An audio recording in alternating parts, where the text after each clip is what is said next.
Miss. We're gonna play a gentleman's game.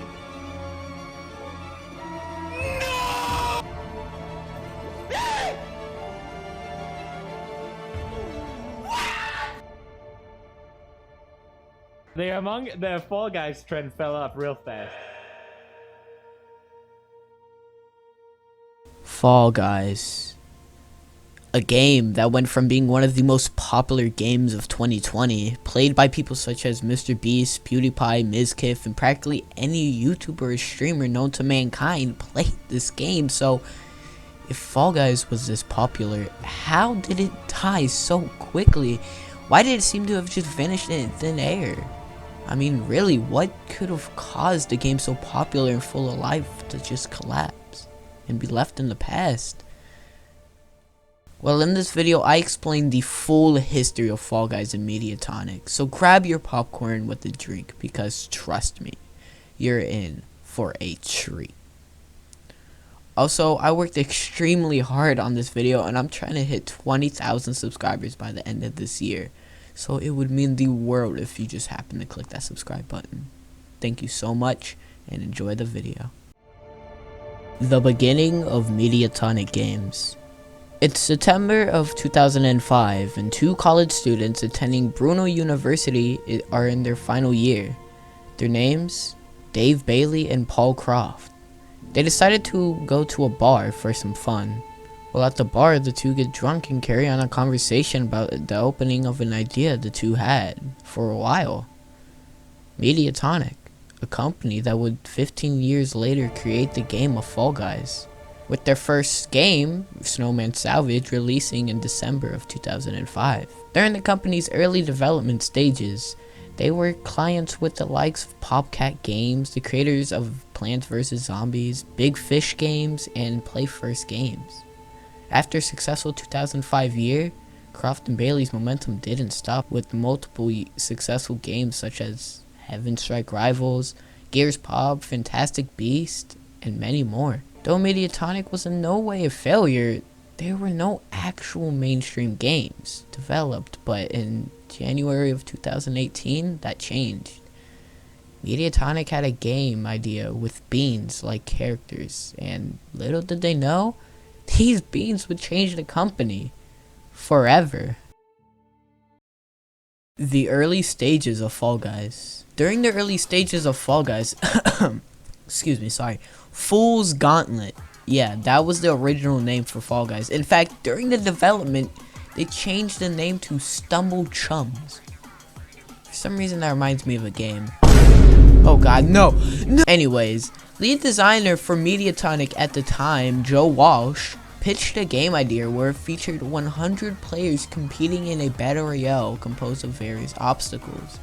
To be honest, well, no one was intrigued with the idea of a battle royale-esque game because the existing competition with the likes of Fortnite and PUBG.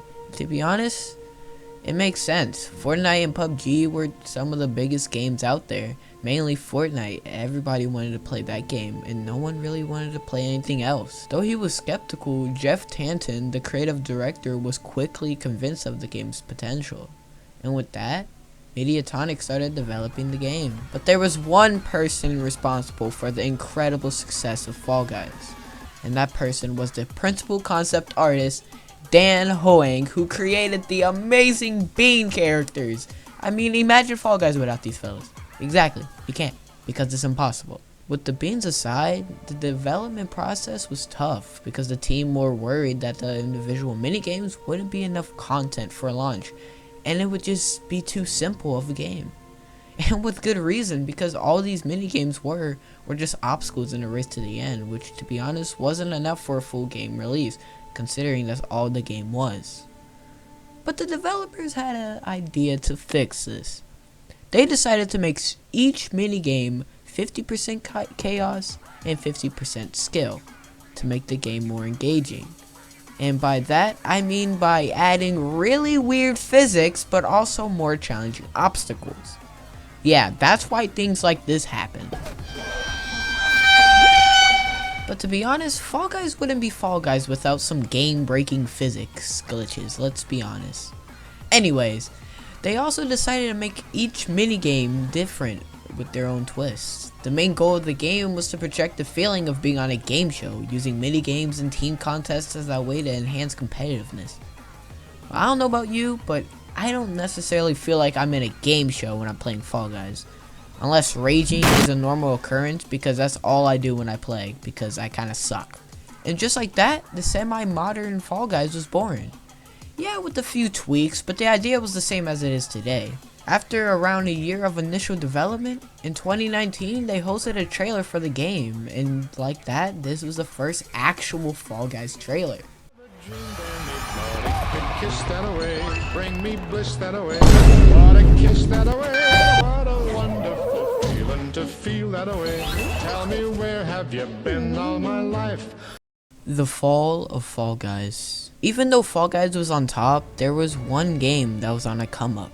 A game where all streamers and YouTubers decided to move on to, leaving Fall Guys in the dust.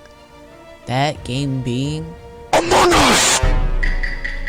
When Among Us came up, there was no chance for Fall Guys.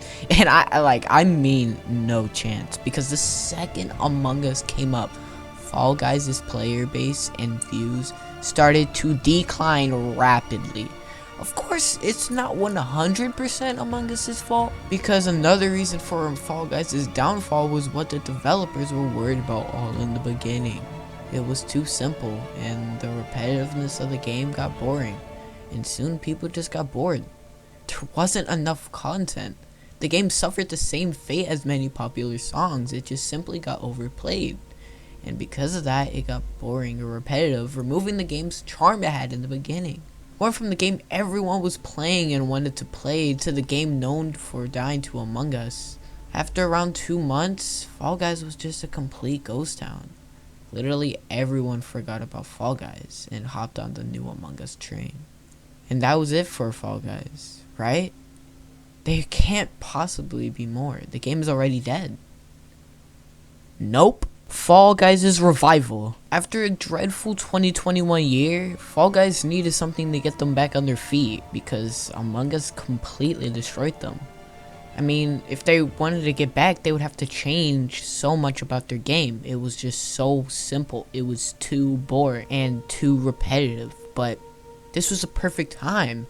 Their main rival Among Us was dead as well, and like I said, this is a perfect time for Fall Guys to relaunch. But they needed something. They needed a launcher notorious for reviving dead games. They needed Epic Games. Epic Games bought Fall Guys and made it free to play. They made the game accessible for Switch and Xbox users, and after Epic Games bought Fall Guys, it started to blow up again. Although it wasn't as incredible as the initial blow up, in the first launch, Fall Guys built a lot of momentum, and just like that, it was popular. The game that everyone was laughing about, the laughing stock of dead games, to being one of the most popular again. And I mean, this is one hell of a comeback story, but that's not where it ends. It's not over yet. Fall Guys' second fall. Though Fall Guys was doing great again, there was still that one recurring problem. There were almost no gameplay changes, and like I said before, the game initially failed because it was too simple. The game got boring after it was overplayed. Even though there's no Among Us to overpower Fall Guys, it still died even after the relaunch with Epic Games. Even after it got released as free. Even after it got popular again. Because of the same problem from before they were worried about in the beginning, it died. While it wasn't as humiliating as the first time, it still got hit hard. Just as the developers were worried about the game being too simple, it died again because of that same reason.